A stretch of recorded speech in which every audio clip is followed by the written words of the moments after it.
sang Hyang Surya sampun madangi jagat. Margi saking menika wonten keparingi penggalih paduka ingkang sinuwun kula dipun pundhuti wawasan prayogining lampat. Supados para Pandhawa menika wurung anggenipun nedya mbangun ing Saptarengga wiwah negari Ngamarta Ndrawati drasa negari Mandura. Mapan kelurahan timbalan dengan dika apa terus. Menika mekaten. Menawi saking pemanggih kula, para Pandhawa anggenipun badhe mbangun menika wau mbok menawi namung mandheg wonten ing swanten. Jalaran.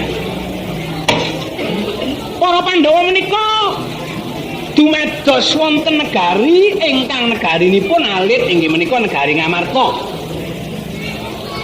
Negari alit, negari Ngamarta ingkang madhep wonten telenging wana Marta nalika para Pandhawa babat menika dereng kathah sumber miwah prabaya kangge waragating bangun wontenipun Tandhi Saptarengga negari Ngamarta Ndrawati drasa negari Mandura.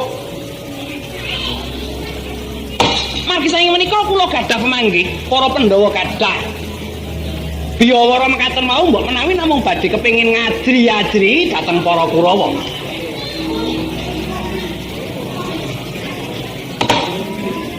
Kula pitados nadyan 1000 margi. Nadyan 1000 margi ingkang tinempuh dening para Pandhawa tartamtu mboten badhe saged kelampahan jalaran. Pandhawa menika satunggaling satriya ingkang mlarat ngempet. Pandhawa menika satunggaling satriya ingkang bebasan anggombal nyrantil. Pandhawa menika satunggaling satriya ingkang picik, satunggaling satriya kang ora wani getih. Menawi ingkang sinuwun kepareng badhe murungaken para Pandhawa anggenipun kathah sedya mbangun Tandhi miwah negari wau badhe kelampahan. Waton ingkang sinuwun kagungan penggalih angupeng wewengkon miwah margi-margi margining panggesangan ingkang anjog saking sandawining kita dumugi salebeting kita negari Ngamarta.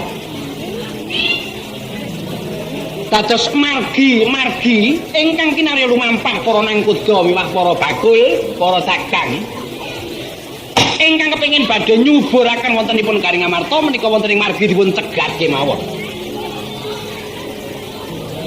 Menawi sampun saged pinanggih dipun takeni, dipun taker wareg miwah dipun tanting.